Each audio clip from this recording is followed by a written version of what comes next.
So the first Premier League winning team, Schmeichel, Paul Parker, Steve Bruce, Gary Pallister, Dennis Irwin, Paul Ince, Brian McClare, myself, Eric Cantona, Mark Hughes, and more of a bit like that, and Andrei Kanchelskis. A lot of pace in the wide areas, energy in the middle of the park, the experience and partnership of Steve Bruce and Gary Pallister, and the physical aspect of Mark Hughes, who could score amazing goals, and obviously the imagination and also the physical aspect of Eric Cantona. Very often teams would play 4-4-2 at that time. Myself, I'd be more or less hugging the touchline. I think my main strengths were being able to, if the defender was there, especially with Dennis Irwin. Once Dennis got onto his right foot, I was looking for the ball. I would come towards the ball. As soon as it would be on his right foot, I would be looking to attack that space, knowing that he had that ball that would curve over the defender into my path. So, especially early on, I would say to Dennis, let's see if this fullback wants to keep running back with me. And then usually if that would come off, what would happen? The defender would have that little bit of, he would drop off a little bit more, and I was then able to get that ball to feet. I think if I was able to get the ball here, obviously I touched on it, we had the Mark Hughes who would occupy or try and occupy the centre halves. And we had Eric in these sort of areas. He could also go up front, but he was doing most of the damage in these positions here, just in that pocket behind the midfield, in front of the defence. And for me, it was great because I could either play that ball into Sparky's feet, or I also had Eric in these little pockets. And very often, wherever it was on the pitch, if he was receiving the ball here and I was here, as soon as Eric would receive the ball, I was off running because I knew he could produce that pass, whether it be in behind or whether it be just in there in my path. So I'd be running at the defenders from deeper areas. But it was great for me because you had two targets. Sometimes Eric would go up front, and obviously with his height and his physique, you could drop it into him or into Mark Hughes' feet, and again, someone who could hold the ball up. So you could really wrap the balls into these players. And also, Eric had the ability, if there was that space, to run in, and I would just play the ball down the sides, and I would then be that centre forward. But very often, Eric would be occupying these sort of spaces, dropping in, giving the problem, who picks him up. And also when he did do that, especially Brian McClare, he would then make them third-man runs into the box, into them goal-scoring positions. Champions League winning team in '99, Schmeichel, Gary Neville, Jaap Stam, Ronnie Johnson, Dennis Irwin, Paul Scholes, Roy Keane, David Beckham, myself, Dwight York or Teddy Sheringham, Andy Cole or Ole Gunnar Solskjaer. We had the penetration of Andy Cole, who very often tried to stretch the defence, giving the space for either Dwight York or Teddy Sheringham, dropping in that number 10 position. He had the control in midfield of Paul Scholes, Roy Keane, Scholesy being the one who would join in the box.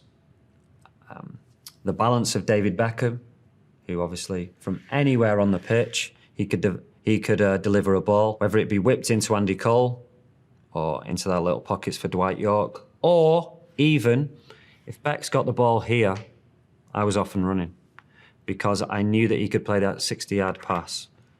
And whether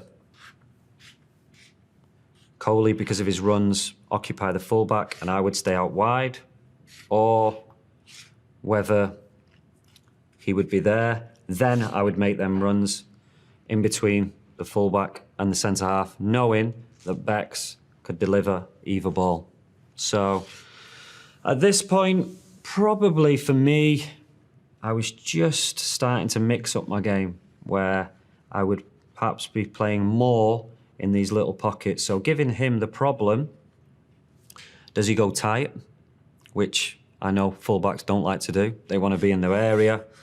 They don't really want to be going in there because you have obviously the overlapping. Yeah, you have the fullback who will, the winger who will stay with the fullback, but they don't really want to leave their area. So depending on who I was playing against, I would mix that up. So if I knew it was someone who was quick, he could go in there knowing that he was able to get back. But also, if there was someone slow in there, knowing that I would be coming towards the ball and then spinning in behind, knowing that space was in behind. Or stay out wide, give them the problem. What do they do? Said Coley likes to play them, make them little runs. Do they cover them? And then obviously leaving the space for me, which Scholesy would find me. Similar to Cantona, Yorkie would find me in them positions. And then again, I have that strength, obviously, running at defenders 1v1. So here, gradually, still quick enough to run in behind, but not that blistering pace that I had when I was younger, where I would often, have the ball, knock the ball past the defender and be able to get it the other side. But still sort of playing with the fullback. What does he want to do? What does he do when I stay out wide? What does he do when I move into them little pockets? And if he doesn't come, I'm able to turn and play them little balls in for Coley or for Yorkie, sometimes peeling into the back post or even into that number 10 position.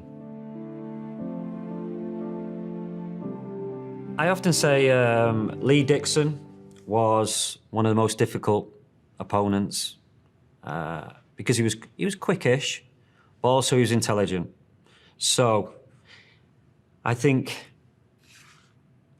he always got his distances right, which not all fullbacks do, especially quick ones, because they always think they can get out of jail. Very often they would go tight, and you only need, doesn't matter how quick you are, if you come towards the ball and then spin, you're always going to get on the ball, or vice versa. Look to running behind, yes, give me the ball to feet, and you're able to turn. You always get that couple of yards if you're clever enough.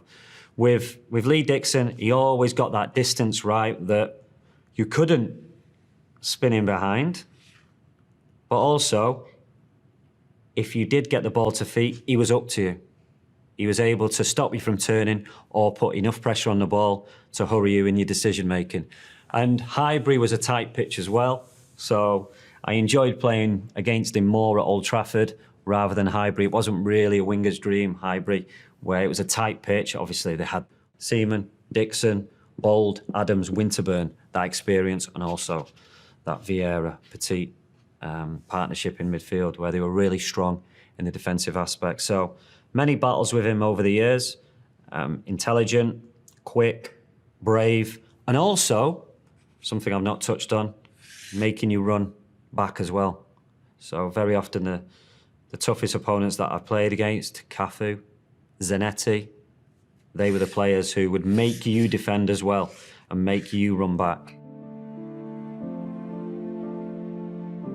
I've since done TV with Lee Dixon, and the thing that he always says about me, he says, you're a nightmare to play against because I could never read you. You never reacted. If I kicked you, your face stayed the same. If you went past me a couple of times, face was still the same. So I never really wanted to get involved with a fullback. It was only a couple of times early on in my career where a fullback would try and intimidate me. Go past me again and you'll be in trouble, that sort of thing. I didn't really come across it that much, but yeah, I tried to show no emotion. I tried to, if they ever kicked me, it never hurt. And if they were always trying to run me, go on then, keep running me. I'm going to do this for 90 minutes. So I tried to not only intimidate them by, running in behind constantly, giving them that problem, that then they would sit off me and then I could get the ball to feet, because I was able to penetrate with and without the ball. So if I did have the ball, I could run at players.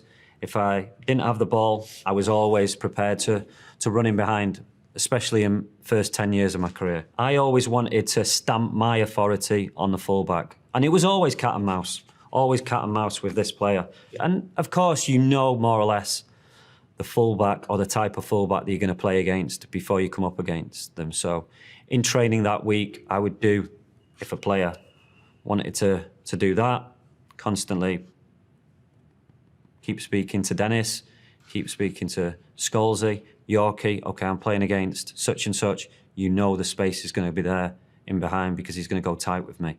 Or vice versa, he always sits off me. He's not quick enough. He wants me to have that ball and he doesn't want to give up that space in this area. So, yeah, it was preparing against who you were going to play against. And also, this guy was important as well. You know, are you playing against an out-and-out winger who's not going to protect this player? Or are you playing against a winger who will want protection, who will try and stop as much as you can, you getting the ball, and, yeah, double back on you as well, which then, yeah, if that was the case here, Dennis, what does he do? Does he overlap, affect this player, or does he stay there? And I'm able to give Dennis the ball, and obviously space for others then.